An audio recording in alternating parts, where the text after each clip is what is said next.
Thank you for being with us on the Feast of Our Lady of the Rosary. Tonight, a special one-hour edition of EWTN News Nightly as we reflect on the one-year anniversary of the October 7th Hamas terror attack on Israel and the profound impact it has had on the Jewish state, the Middle East, and the world. We begin at the White House, where President Joe Biden marks the tragic and somber first anniversary of the October 7th terror attack. 1,200 people, including dozens of U.S. citizens, were massacred. 250 hostages, Americans among them, were taken into captivity. 1 year later, the region is engulfed in a brutal conflict with no end in sight. White House correspondent Owen Jensen reports. Owen.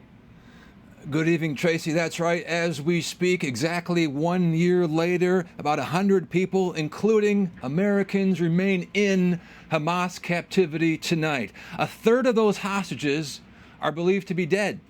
Efforts to negotiate a ceasefire right now stalled. Israel is at war with Hamas and Hezbollah and is promising to strike back at Iran.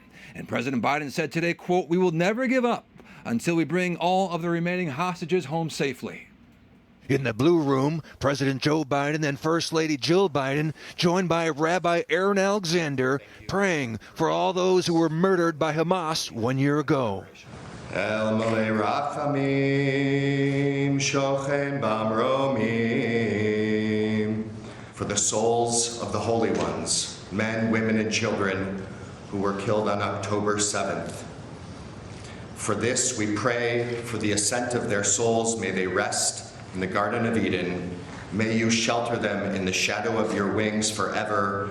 Moments later, the president, who did not speak, lighting a candle. And after observing a moment of silence, they all left the room. Out of respect, no questions shouted, only quiet. Earlier, Vice President Kamala Harris writing, "We all must ensure nothing like the horrors of October 7th ever happen again. I will do everything in my power to ensure that the threat Hamas poses is eliminated." Former President Donald Trump also marking the first anniversary of the deadliest attack on Jews since the Holocaust, attending an event in Queens, New York, and later planning to speak before Jewish community leaders in Florida. Today's memorials following a busy weekend of campaigning, with Trump back in Butler, Pennsylvania, where he was nearly assassinated in July. A cold-blooded assassin aimed to silence me and to silence the greatest movement, MAGA, in the history of our country, MAGA. Trump also held a rally in Wisconsin on Sunday where he ripped Vice President Harris. And she's worse than Biden, in my opinion.